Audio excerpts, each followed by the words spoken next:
Ouais. C'est long, mais j'ai le temps pour le bail. Merci, Jules. Pardon, et dans un instant, vous retrouvez On en parle. Valérie Expert abordera le thème de l'orientation scolaire. Elle recevra également Martin Monestier, auteur d'un livre surprenant sur le crachat. D'abord, vous retrouvez la chronique éco et les sports. Des millions d'Américains seront devant leur télévision ce soir pour suivre le premier duel Bush-Kerry. 90 minutes de face à face sur la sécurité du pays, sur le terrorisme, le domaine de prédilection de George Bush. Ce sera l'occasion aussi pour John Kerry de se relancer dans la course. Le candidat démocrate se fait distancer dans les sondages, mais Kerry aborde cette soirée avec une étonnante décontraction. Évangéline Barbarou. Devrait tout redémarrer lundi. Normalement, la direction du groupe a fait un geste en annonçant le gel du lundi de Pentecôte travaillé. C'était l'une des revendications des salariés grévistes. La réunion de négociation a également prévu de fixer un calendrier sur la politique d'emploi du groupe. On fait le point avec Olivier Sibyl et David Bordier.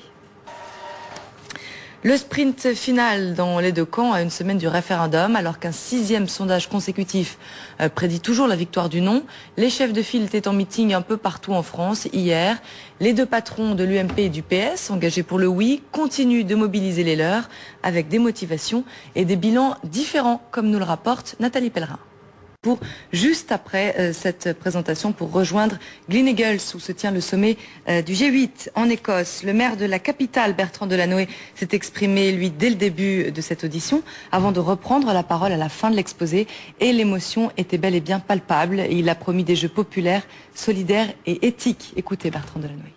On termine avec la mésaventure de Francis Joyon. Quelques heures après avoir battu le record de la traversée de l'Atlantique Nord à la voile en solitaire, le navigateur s'est endormi à la barre et s'est échoué sur les rochers de la pointe de Penmark, dans le sud Finistère. Son bateau se disloque peu à peu, mais il est indemne. La suite sur LCI, c'est On en parle avec Valérie Expert. Et cette question essentielle, à quoi servent les devoirs d'été? Ce sera après l'écho et les sports. Petit paradis perdu sur la presqu'île du Yucatan au Mexique. Alors ici, pas d'hôtel, juste des cabanes en bois comme celle qui se trouve juste derrière moi. Tout est fait pour préserver l'environnement naturel. Alors on va découvrir le luxe façon Maya. La civilisation Maya fait partie intégrante de la culture du Mexique et Tulum, c'est l'un des plus anciens sites. Certains temples datent de 3000 avant Jésus-Christ et ils sont situés, vous le voyez, à flanc de falaise sur les lagons turquoises du Quintana Roo. On est dans un pays dont on parle beaucoup en ce moment en France, c'est la Turquie, Istanbul, la seule ville qui possède 2 pieds dans 2 continents. On est justement sur le Bosphore, entre Orient et Occident, et on va voir comment vivent les Stambouliotes.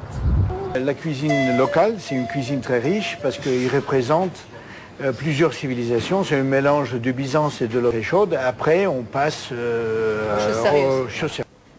À la votre santé. Chez LFA. Pour digérer, offrez-vous